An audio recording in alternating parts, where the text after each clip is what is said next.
Mendaur ulang sampah pikiran dan perasaan. Syekhul Akbar Muhyiddin Ibn Arabi menjelaskan dalam kitab Al-Futuhat Al-Makkiyah Jilid 2 Bab 7 tentang ujian yang diberikan kepada manusia berupa pikiran.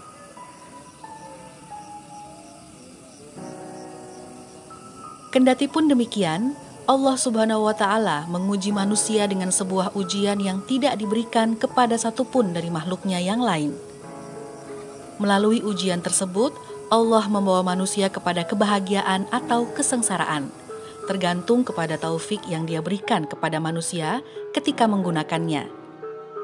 Ujian yang Allah berikan itu, Dia ciptakan dalam diri manusia sebuah kekuatan yang dinamakan pikiran, dan menjadikan kekuatan ini sebagai pembantu bagi kekuatan lain yang disebut akal.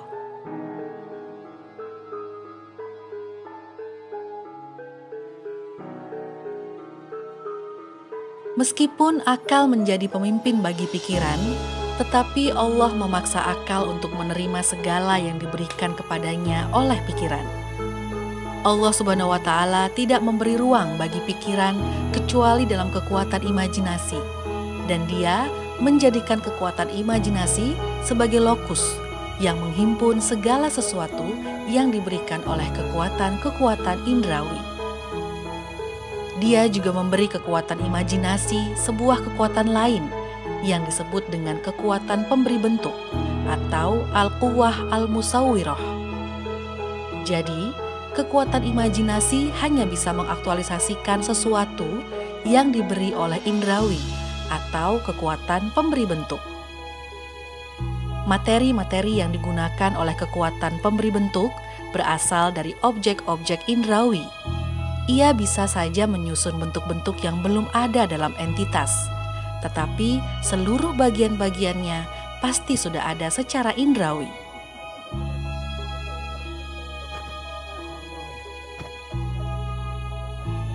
Semua ini karena akal diciptakan sebagai makhluk yang sederhana atau biasa, atau kholqin sazij, tidak memiliki sedikit pun bagian dari bidang-bidang ilmu pengamatan.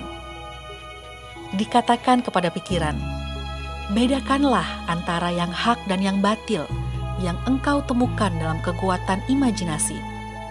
Lalu sang pikiran mengamat-amati sesuai dengan apa yang terjadi kepadanya. Terkadang ia jatuh ke dalam ketidakjelasan atau syubhah. Terkadang ia juga sampai pada suatu petunjuk, namun tanpa benar-benar memiliki ilmu tentangnya. Hanya saja ia menganggap bahwa dirinya telah mengetahui bentuk-bentuk kesamaran melalui petunjuk-petunjuk tersebut dan mengira bahwa dirinya telah memperoleh ilmu. Ia tidak melihat bahwa materi-materi yang menjadi sandarannya untuk memperoleh ilmu-ilmu tersebut sangatlah lemah. Kemudian, akal menerima ilmu-ilmu tersebut dari pikiran dan menilai serta menghukumi sesuai dengan apa yang ia terima. Dengan demikian, sisi kebodohan akal jauh lebih banyak daripada pengetahuannya. Kemudian Allah memberi beban taklif kepada akal untuk memiliki makrifah tentangnya dan mengetahuinya. Tetapi dalam makrifahnya itu, ia harus merujuk kepada Allah Subhanahu wa Ta'ala dan bukan kepada selainnya. Namun, akal justru memiliki pemahaman yang bertentangan dengan apa yang diinginkan Al-Haq dalam firman-Nya dalam Quran Surah Persada Tinggi ayat 184. Apakah mereka tidak berpikir? Dan dalam Quran Surah Yunus ayat 24, demikianlah kami merinci ayat-ayat bagi mereka yang berpikir. Akal malah bersandar kepada pikiran dan menjadikannya sebagai pemimpin yang ia ikuti. Ia lalai terhadap apa yang sebenarnya Al-Haq inginkan dari kata tafakur atau berpikir. Sesungguhnya, Dia memerintahkan akal untuk berpikir adalah agar ia bisa melihat dan memahami bahwa tiada jalan lain untuk bisa mengetahui Allah kecuali melalui pemberitahuan darinya. Sehingga Dia akan menyingkapkan baginya melalui kasyif bagaimana perkara yang sebenarnya. Namun tidak semua akal bisa memahami hal ini. kecuali akal orang-orang pilihan Allah di antara para nabi dan walinya.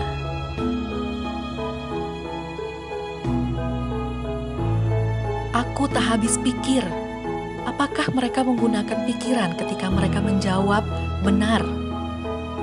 Tatkala Allah mengambil kesaksian terhadap jiwa-jiwa mereka dalam genggaman keturunan yang diambil dari punggung Adam alaihi salam? Tidak, demi Allah, kesaksian yang dia ambil dari mereka ketika dia mengeluarkan anak-anak Adam dari punggung-punggungnya itu adalah berasal dari inayahnya. Tetapi ketika mereka kembali mengambil dari kekuatan pikiran untuk mengetahui Allah, mereka tidak akan bisa bersepakat dalam satu hukum yang sama mengenai makrifah tentangnya. Setiap kelompok akan berpendapat sesuai dengan mazhab mereka masing-masing. Sehingga pendapat tentang sisi ilahi yang maha terjaga dan terlindungi menjadi bermacam ragam. Mereka telah berbuat lancang dengan selancang-lancangnya kepada Allah Subhanahu wa Ta'ala. Dan semua ini adalah sebagian dari ujian yang kami sebutkan di atas melalui penciptaan pikiran oleh Allah Subhanahu wa Ta'ala dalam diri manusia. Adapun para keluarga Allah, mereka benar-benar merasa fakir dan membutuhkan Dia dalam hal iman kepadanya melalui makrifah kepadanya yang dibebankan kepada mereka. Mereka tahu bahwa yang diinginkan dari mereka adalah kembali kepada Allah dalam urusan tersebut dan dalam setiap keadaan. Di antara mereka ada yang mengatakan, Maha suci Dia yang tidak menyediakan jalan untuk mengetahuinya, kecuali ketidakmampuan untuk mengetahuinya. Ada pula yang mengatakan, ketidakmampuan untuk memahami sebuah pemahaman adalah sebuah pemahaman. Rasulullah Shallallahu Alaihi Wasallam bersabda, "Aku tak mampu mengira-ngira pujian kepadamu." Allah Subhanahu Wa Taala berfirman dalam Quran surat Toha ayat 100, ilmu mereka tidak akan mampu meliputnya. Mereka menyerahkan kembali pengetahuan tentang Allah kepadanya dan meninggalkan pikiran tetap pada levelnya, sehingga mereka telah memenuhi hak pikiran dan tidak menempatkannya pada sesuatu yang tidak selaiknya ia pikirkan. Terdapat hadis yang disampaikan tentang larangan untuk memikirkan zat Allah Subhanahu wa Ta'ala. Allah juga berfirman dalam Quran surah Ali Imran ayat 28 hingga 30. Dia memperingatkan kalian untuk berhati-hati terhadap dirinya. Dia anugerahkan kepada para keluarga Allah pengetahuan tentangnya seberapapun yang Dia mau, dan mempersaksikan kepada mereka beragam makhluk dan manifestasinya sebanyak apapun yang Ia inginkan. Mereka menjadi tahu bahwa apa yang mustahil bagi akal secara intelektual tidak mustahil jika dinisbahkan kepada Allah.